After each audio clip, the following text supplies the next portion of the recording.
Um, Hi, I'm Joanna Ransdell. I'm one of the counselors with CAPS, and I'm really excited that you could join me today for this group on improving the moment. So we're going to be talking a little bit about different ways to manage crisis situations, different ways to manage difficult life situations that come up for us unexpectedly, which who hasn't been there, right? So to start, I just wanted to encourage you all to take a moment and give some thanks to yourself for taking this time for yourself, for coming in and doing this workshop, when I know we all have other things that are keeping us busy and other options for spending our time. So I want to thank you for spending this time with me and for yourself to hopefully get some beneficial tools to help you manage this kind of crazy, weird time we're all living in. So now that people are here, I'm going to go ahead and start the presentation. So I'm going to share my screen real quick.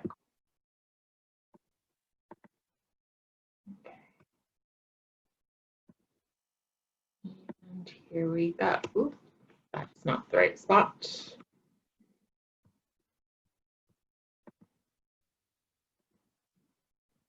Alrighty, so we are going to go ahead and get started. Like I said, this is going to be about skills for improving the moment, skills for kind of creating almost like a crisis survival plan for yourself that can be used for any kind of unexpected, difficult moments that come up for you, or just difficult life situations that are unexpected, right? Again, I'm Joanna Ransdell. I'm a social worker working with CAPS here at UM-Dearborn. And one of the things I specialize in is working with individuals who want just a little bit of help managing their emotions better, managing crisis and stress a little bit better. So that's really what the topic is today. How do we manage stress in a way that doesn't add to the stress? So before we even kind of get started, how do we go back? Sorry, technical difficulties here. Before we get started with today's group, I wanted to take a moment for a little bit of mindfulness practice. I like to start my groups with mindfulness because I think it puts us in a good frame of mind to take in new information. And it's also just a really good calming technique to manage your anxiety, manage any difficult emotions. Mindfulness is a really powerful tool that all of us can benefit from. Just 5 minutes a day even can make a notable difference and improvement in things like sleep and things like your physical health and your emotional health. So I encourage you to really investigate mindfulness, especially if you feel like you have a little more time, maybe taking just 5 minutes a day. Today we're going to do a paced breathing technique. So it's going to involve counting our breath and to kind of a specific rhythm. So the 4-7-8 breathing technique is a technique that has been studied and shown scientifically to reduce anxiety. So I'm going to ask you to give this a try with me. Of course, listen to your body. If holding your breath for long periods of time doesn't work for you, or if this feels in any way uncomfortable or not fun, please don't force yourself to do it. You can make it your own. You can kind of just take a moment to observe your breath or even just skip the holding your breath part. But what we're going to do, we're going to breathe in for the count of 4, hold the breath for the count of 7, and then exhale for a count of 8. So I'll show you one cycle. It's going to be breathing in and then hold.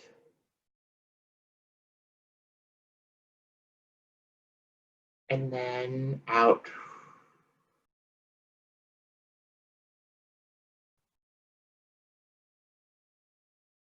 All right, so we're just going to do this for just 3 minutes.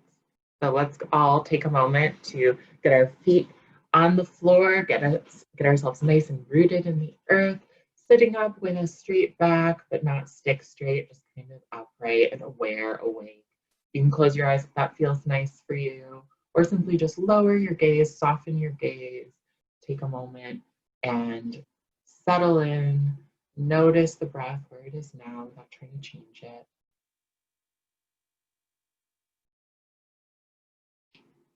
And go ahead and start breathing in for the count of 4 at your own pace, and then holding for 7 and out for 8. And our 3 minutes is going to start now.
And if any thoughts are coming up, any emotions, any distractions, I encourage you to not beat yourself up in any way, not judge yourself. Just doing your best to stay with the breath, in for 4, hold for 7, out for 8. And if you get off track, that's okay. Just come back to it. Just gently bring yourself back.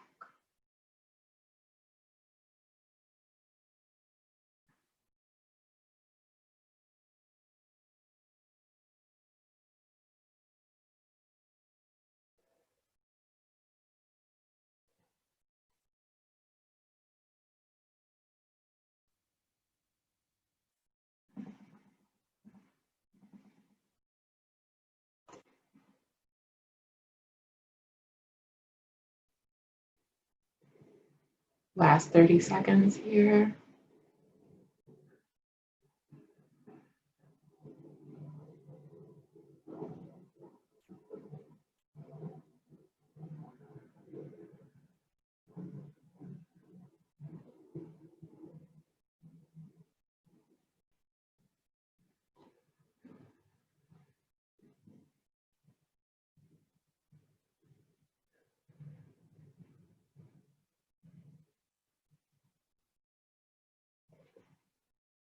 And you can return to your normal breathing. Bring yourself back to awareness in the present moment. Thank you guys for participating in that with me. I hope that it maybe brought up some calm for you, some clarity. I invite you to just kind of notice how you're feeling now. Is there a difference in your sense of attention or awareness? Is there a difference in kind of the emotional place or relaxation that you feel? If not, that's okay. If so, great. But if you struggled with that exercise, you're not alone. Meditation and mindfulness practice are, really difficult, especially when you're starting out. So really be gentle and kind with yourself if that was hard for you. But thank you for giving that one a try with me. So let's get into today's topic, which is improving the moment. This skill is really for those moments that come up that invite us to kind of surrender to, right?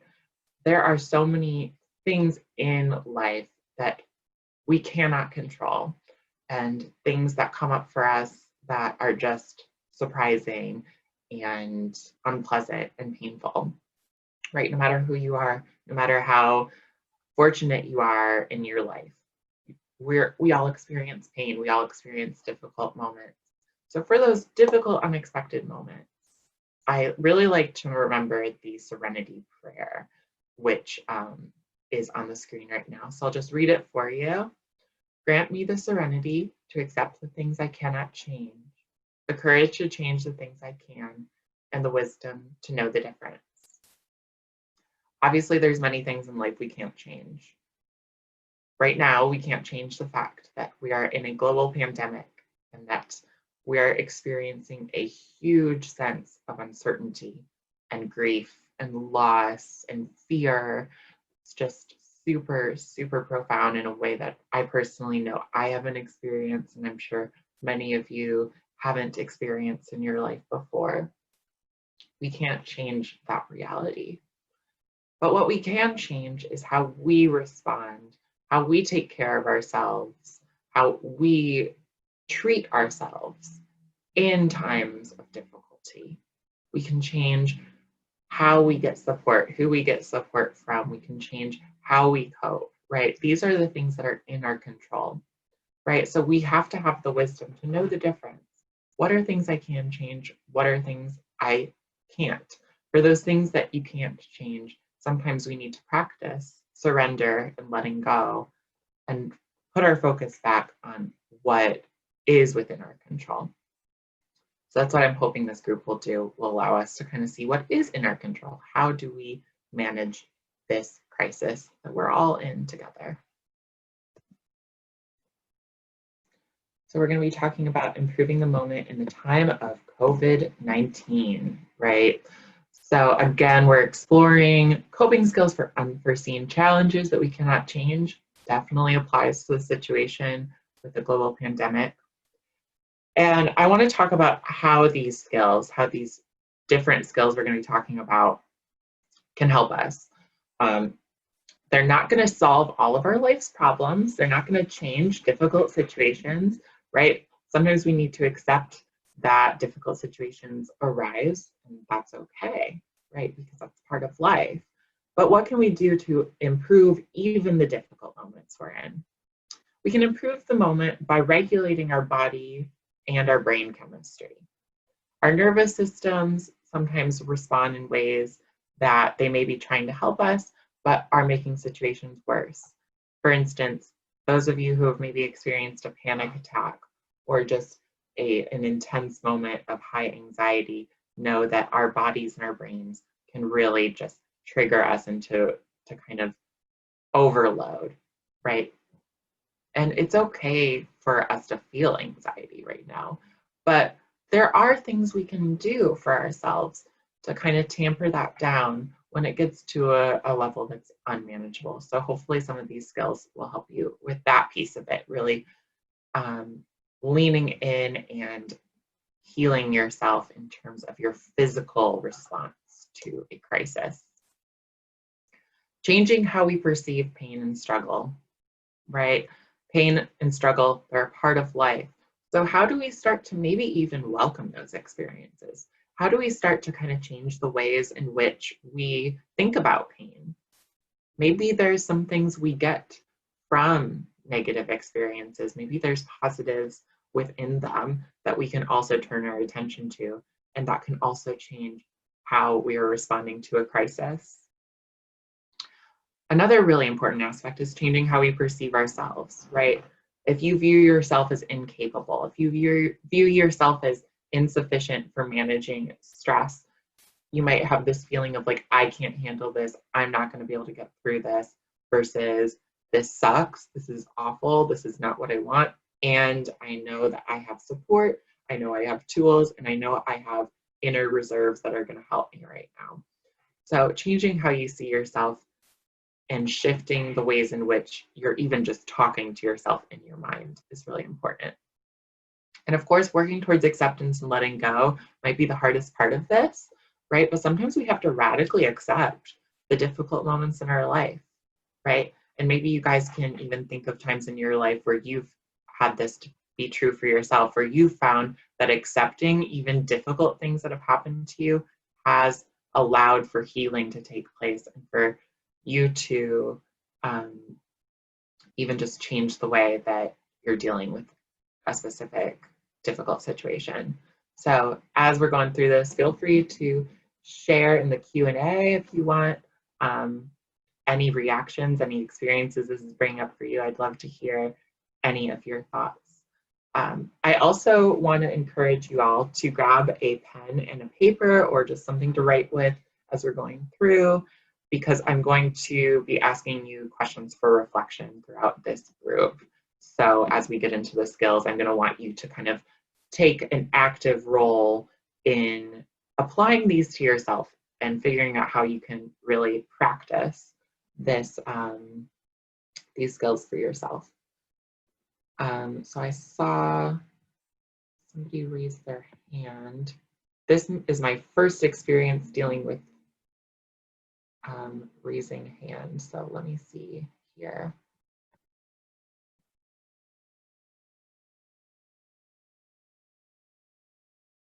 Okay.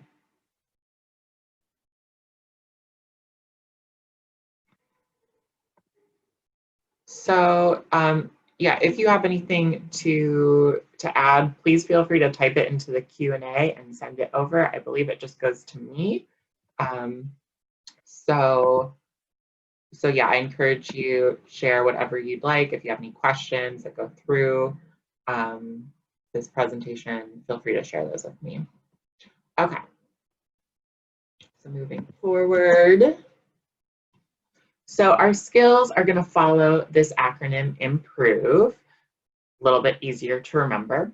And our first skill that we're going to be talking about is I for imagery. Sometimes it's really helpful to use imagery, imagination, and visualization as a coping skill. So to demonstrate this, I'd like you to think of a place in your experience or a place you've been to that was really, really peaceful. So take a moment and just cultivate that image. Oh,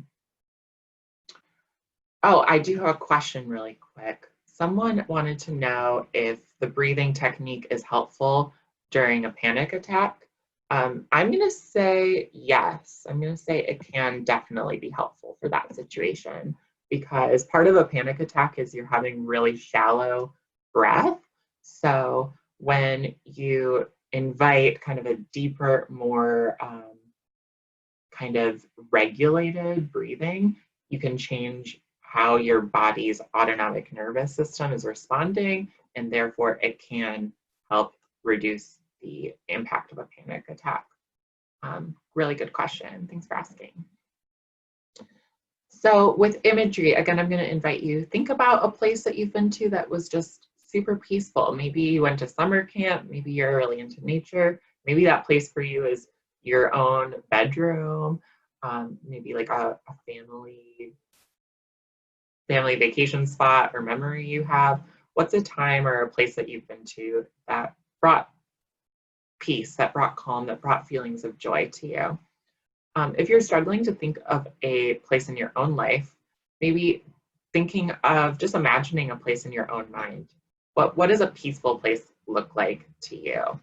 And now I'm going to ask you to take a moment to really reflect on this concept. So on your piece of paper, I want you to describe your version of a peaceful place. And really engaging the senses, like describe it in as much detail as you can in the next few moments. So this peaceful place, again, can be real, it can be some place you've been to, some place you haven't been to, or just a made up place in your mind. But on your piece of paper, write down what would you see if you were in this peaceful place. You can even close your eyes for a moment. Just look around at this peaceful place in your mind. What do you see? Also writing down any sounds, anything you can hear in your peaceful place. Maybe you hear birds singing, maybe you hear traffic, maybe it's really quiet. Maybe you just hear an air conditioner if you're indoors. What do you feel? What sensations do you feel? Are there any sensations of the surface you're sitting on or the earth that you're standing on? Is there a breeze? Are there any emotional feelings that come up when you're in your peaceful place? Write those down as well. Are there any smells? If your peaceful place is outside, do you smell the salty ocean, or do you smell the trees? Are you inside? Do you smell like a nice scented candle? What smells come up for you in your peaceful place? And are there any tastes? Maybe, maybe not. But what are the senses that you can cultivate in this peaceful place? So I'll read a little bit or just kind of share my peaceful place. I spent a summer in Alaska working a seasonal job, and it was one of the coolest moments of my life because on all of my days off, I got to go on these magnificent hikes and nature excursions. And one day I went on this really rigorous uphill hike that was just super difficult, super strenuous, and I did not think I was going to make it to the top. But then when I finally got there, I came to this big open lake that was just surrounded by mountains on every side and this huge, beautiful view of the forest from where I came. And I just remember sitting on this rock and hearing birds, and the sun was shining. I could feel the sun on my face. And it was just this feeling of accomplishment. Like I just did this hike that I did not think I was going to make it. And I got to this beautiful, beautiful view, and what an amazing moment. So that's my peaceful place that I can kind of have in my mind. So I encourage you for yours, really think of like just even a word, like the word could be mountain or river or my room. And you can have that word cultivate that peaceful place for you. You can kind of go to that place if you just need an escape for a moment. We don't want to use this all the time. This can get excessive, right? You don't want to be to the point where you're completely disengaging with reality, right? This is really meant for a short-term distress tolerance tool. So go to your peaceful place, and when you notice you've calmed down a bit, go back to reality, right? But that peaceful place is always there for you when you need it. And please let me know if you have any questions about that one.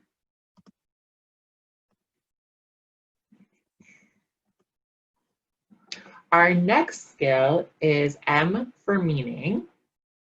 And when we're talking about meaning during a crisis, during a difficult moment in your life, what we're really asking is, are there any positives or any strengths or attributes or qualities that you've gained from difficult moments in your life, right?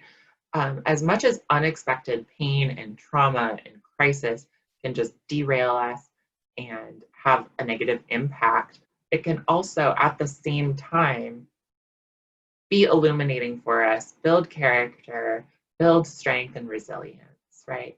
So I think it's important that we're able to hold both of those truths simultaneously, that we can experience pain and grow from it at the same time. So moving into this reflection, I want to encourage you to think of a time in your life that is safe for you to bring up, meaning please don't put yourself in a place where you're going to be triggered or bring up something super upsetting you're not ready to think about. Really be kind to yourself and mindful.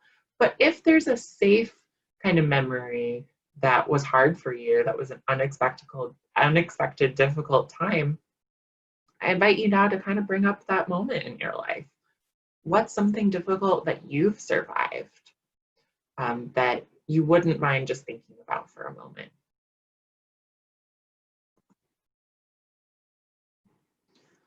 So reflecting on this time in your life that was difficult or painful in some way, I want to see if you can write down any things that you've gained from that experience.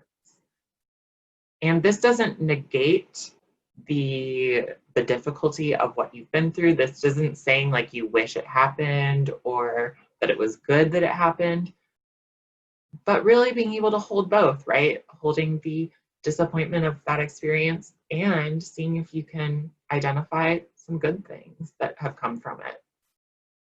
I know in my life, I've experienced a lot of my own anxiety, right? As I think we all have. Definitely some of us are experiencing it to an extent now. It's being really dredged up with all the things going on. But what I love about my story is that part of what I've been through has helped me as a therapist. It's helped me connect and empathize with the people that I work with, right? So the meaning that I've been able to take from some of my struggles is it's helped me in my work and helped me make a positive impact on the lives of others. Maybe that's true for you too, right? Maybe if you are a person who, say, has experienced depression and you have a friend in your life who is struggling with depression, you're probably a really good person for them to talk to because you're not going to tell them to suck it up or just, try to think positive thoughts because you know in your own experience what that experience is like. And you know that you can't just fix it for them. So you'll really be willing to listen and being able to sit with them in that experience. So that's just one example of how difficult things in our life can have a positive kind of silver lining to them.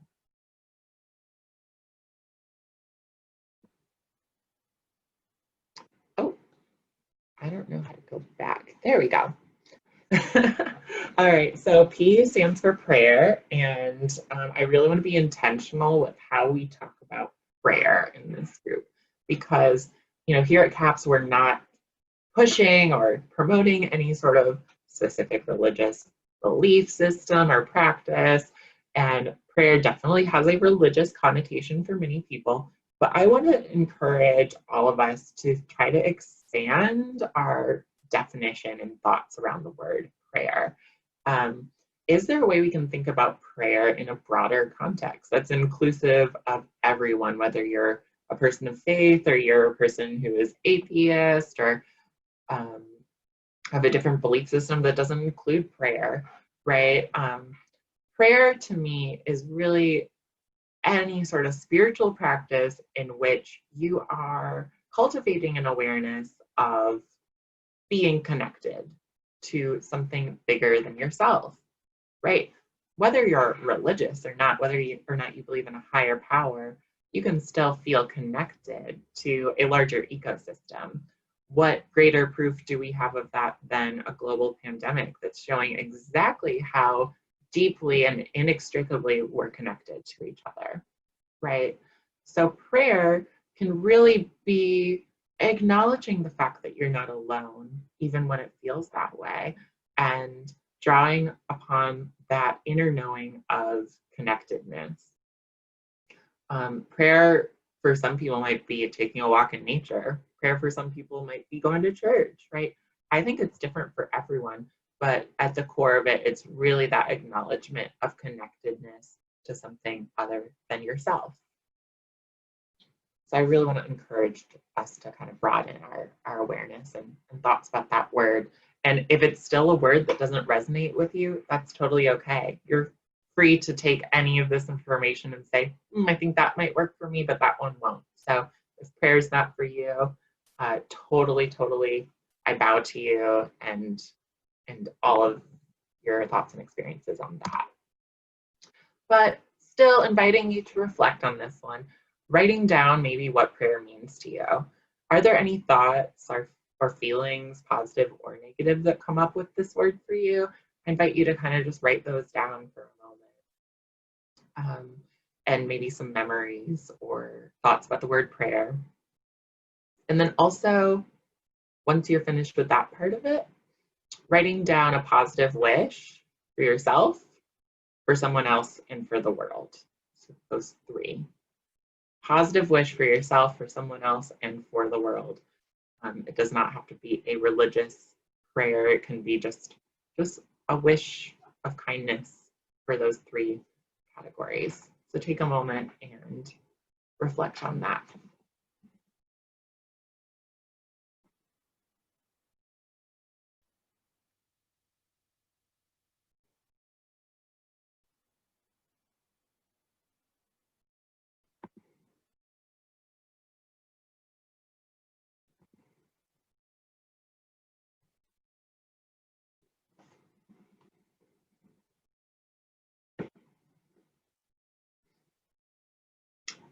I know that's a big question, so feel free to come and circle back to it if you need more time. But I am going to go forward to our next skill.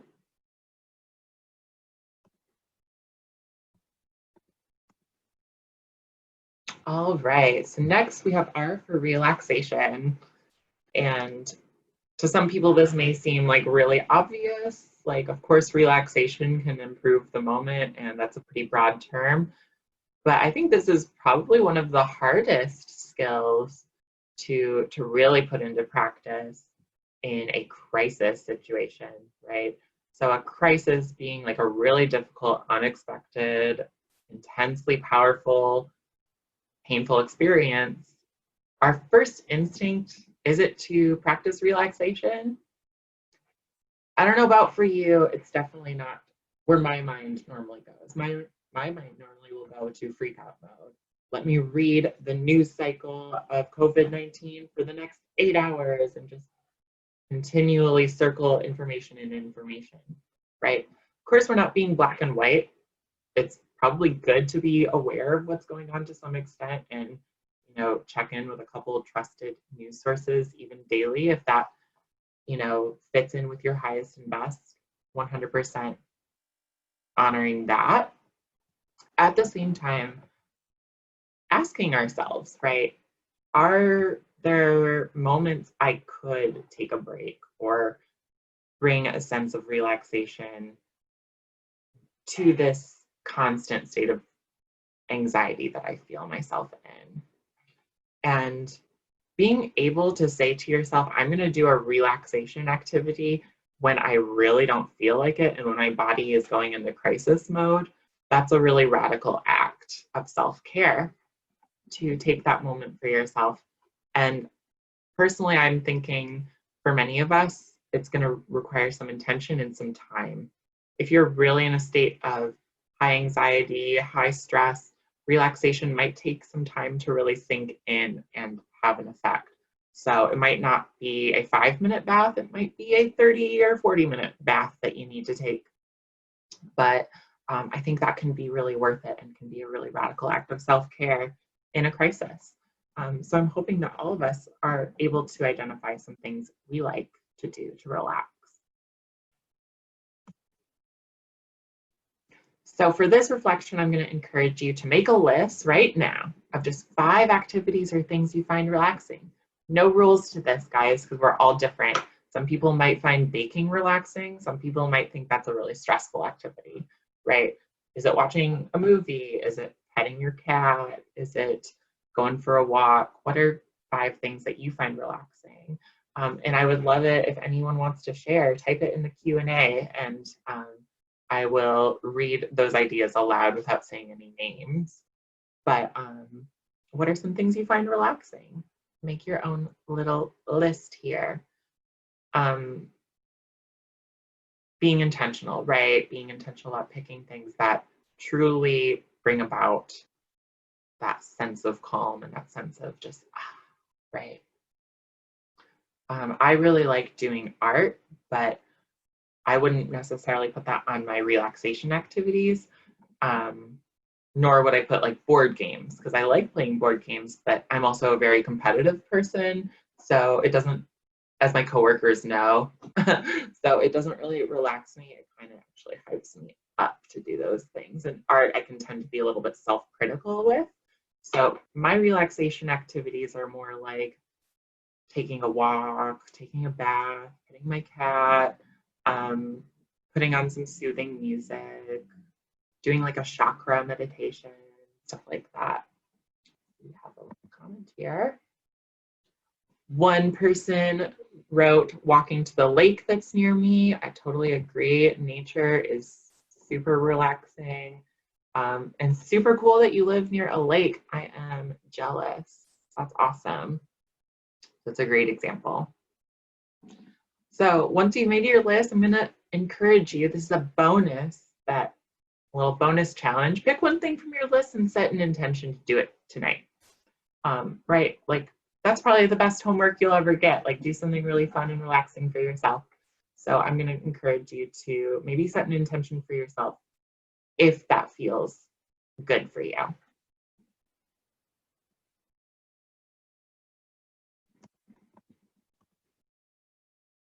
All right, and our next skill is one thing moment or one thing in the moment. And right now, I would love to have a little chat with all of you while you're here about multitasking. Maybe I really wish I could like see you right now. If we were all in the room together, I would ask a show of hands who here considers themselves a multitasker. So feel free to like put in the comments me if that's you. Definitely used to be me as well. I think we have this idea in our society and our culture, the way that we're raised, at least here in the US, that multitasking is something to aspire to. So maybe we have even kind of, oh, do we have some raised hands? Oh, good. Okay, it's not just me. Yeah, it's like, you might even say in a job interview, like, I'm an excellent multitasker, as though it's like this thing to be proud of. But what we know in psychology and in studying behavior in the brain is that multitasking is not very effective, right? It's just not how our brains are really wired. I can't speak to everyone, but most of us, what we end up doing when we're multitasking is just rapidly switching attention from one thing to the next. So I am guilty of this when I'm cleaning. Like I'll be like going to pick up stuff in the living room to take into the kitchen, and then I'll see a dirty sock on the floor, and then I'll go over there, and then I'll see this other thing, and I have to vacuum this, and I'll just be doing a million tasks, it feels like, at once, and it just takes even longer to get anything done. So sometimes when we're doing that, when we're rapidly switching our attention, we're not really performing those tasks to the quality we would if we just took the time to do one task at a time. Also, in terms of stress, it's going to add to stress when we are trying to do everything at once. It's just too overstimulating for our minds. So I'm going to encourage you to practice this in your own life when it comes to things that you have to do, whether it's work, homework, chores around the house. What are some things that you can prioritize? What are the most important for you to get done? You can even make a list of priorities and rank them and make kind of a game plan, and then just do one thing on your list, devote your full attention to it, and then move to the next item on your list. In a crisis situation, sometimes we unexpectedly have to act and do a million different things, right? Like if God forbid, like one of your loved ones is in the hospital right now, you might have a constant to-do list of things for your loved one, right? So even in that moment, making a list and taking a moment to just, maybe number one on your list is just breathe for 3 minutes and get yourself to a place where you're more calm and able to handle the rest of the things on your list.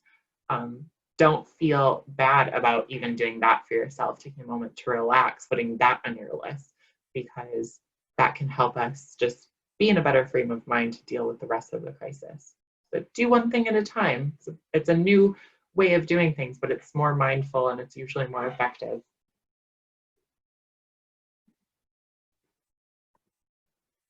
So your reflection here, what's an example of a time you tried to multitask? Feel free to write down what that experience was like for you. How did you feel during that experience, and what was the outcome? Do you feel like you performed those tasks to the best of your ability?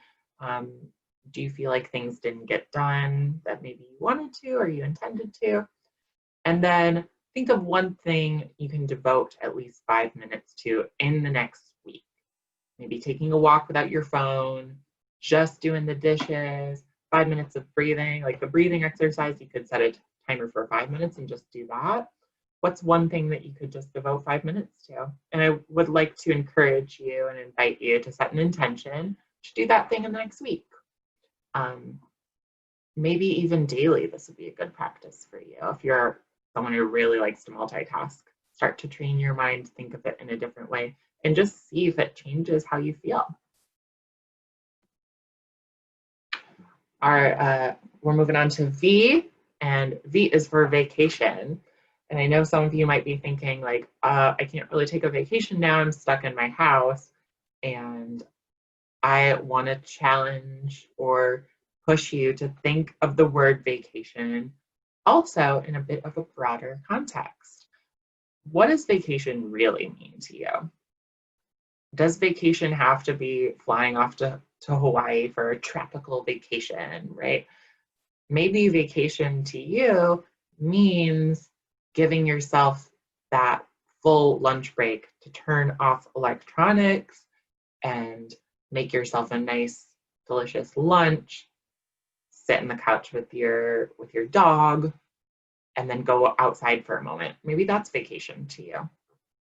What is a way that you can even give yourself a vacation at home, right? What's even just spending an evening and making it your vacation night? When I think of vacation, I think of something joyful, something happy, something fun, something, really relaxing. What's a way that you can do that even at home? Some of us are at home with family or with a partner, and we can engage our support system in this. Some of us, like myself, I live alone. So I've been doing a lot of like Marco Polo and Zoom hangouts. So that might be a good way to practice vacation, involve your support system. Again, for reflection, I'm going to ask you to write down a favorite vacation you took or a favorite memory from a vacation you took, and really think about how that felt for you. Why was that fun? What did you like about that vacation? Feel free to add it into the comments if you'd like to share. And now apply that to creating a vacation night at home. I wrote down a few of my own examples. These may or may not resonate with you. One, dress up fancy and make yourself or you and your partner a romantic dinner, or you could just do like a really nice, delicious dinner at home with your family or by yourself, right? Take yourself on a date night, why not? I've definitely been guilty of just wanting to stay in sweats like every day. I don't know if anybody else is there with me, but it's just easier and it's comfy. But a couple of days ago, I did a whole face of makeup and I got really dressed up just for fun, and I really enjoyed it. So maybe even just dressing up fancy for a night could be a fun activity for you. Maybe create a beach party at home, put on your favorite like summer music and put on your swimsuit and get in the bath. That's just one silly idea. You can kind of be silly, make it fun. Build a fort and have a movie night with friends. Use the Netflix party or use like Google Hangouts or something like that. Really think of like evoking your childhood self, your inner child with this. Like, what was really fun for you as a kid that you just don't do for yourself anymore? Maybe taking a moment and drawing on those experiences could be helpful. And we're at our last, in the acronym, we have encouragement. So I want to ask you to think to yourself, how much time do you spend criticizing yourself for the things you aren't doing well versus the time you spend patting yourself on the back for the things you are doing well? I've done this group live with a ton of different groups. I've probably done this group maybe 100 times. And I want to say almost every time everybody raises their hands where I spend more time criticizing myself. So if that's you, you are not alone. That's a lot of us. It's just a little bit more intuitive that we spend more time being critical to ourselves than being kind to ourselves. That's just tends to be how our brains work sometimes. We have that negative inner critic, right? So what if we flip the script? What if we could cultivate a sort of inner cheerleader within ourselves that can really be helpful during crisis, right? The last thing you need when everything feels like it's falling apart is that sense of beating yourself up, right? And we don't have control over the crisis. We don't always have control over the bad things that happen, but we do have control over how we talk to ourselves and how we treat ourselves. So now I just want to encourage you to write down 3 things you're doing well. And you can make that anything. They can be big or small. Maybe your encouragement for yourself today is I got up and I took a shower. Maybe it's I didn't even take a shower, but I got out of bed and I started my day, right, rather than laying in bed all morning. All of us got up before noon, so that can be your encouragement for today. I'll give you one that you can all use. You came to this workshop, right? You're here and you're focusing some time on taking care of yourself. How big of a deal is that, right? That's a big deal. A lot of people don't take the time for themselves to think, how can I care for myself better? Or how can I cope with crisis a little bit more effectively? So I just want to give you that freebie to put on your list. But I'm sure you can think of other things, whether big or small, that you're doing well right now. So just take a moment and give yourself that credit. And I would love to hear if anyone has a self-encouraging statement they want to share.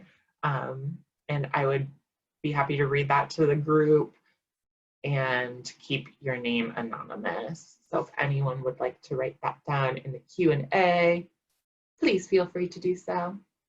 I'll practice what I preach. My 3 things are that I did yoga this morning, which I didn't really feel like doing, but I did it because I knew it would make me feel better, and it did.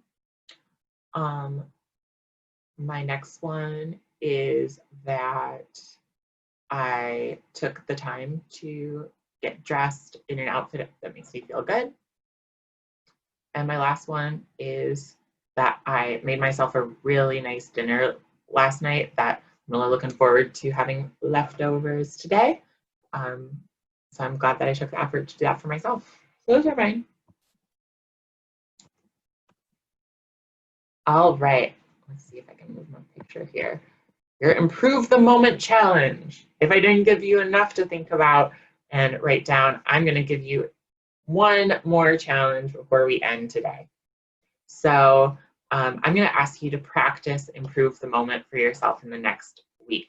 So within the next week, I am going to invite you to pick one of these options to practice yourself. Option 1, just write yourself a whole letter or drawing or whatever you want to do of self-encouragement, and take that time to really practice that skill a little bit deeper and see the benefits of that positive self-talk.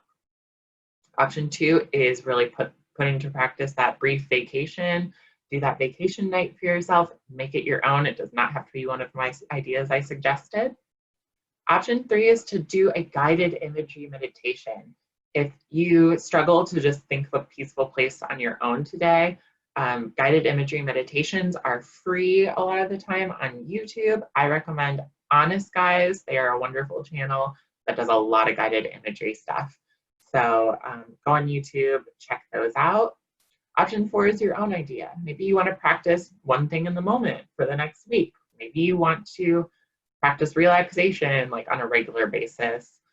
Maybe prayer is something that you're gonna intend to put into your daily routine, or meaning, like writing yourself a note of the meaning that you gained from or are gaining from even this difficult situation. So those are the challenges for you in the next week. You already took a huge step by just coming today, hearing this information. So I encourage you to take the next step and put it into practice in your own life. And I hope it's helpful for you. All right, thank you guys so much for attending this little workshop today. I wanted to open it up for any questions that people have, any things that you want clarification on, or things that you're curious about, any comments or reactions. I welcome all of that. So I'll just take a moment to open up the floor if any of those are on your minds.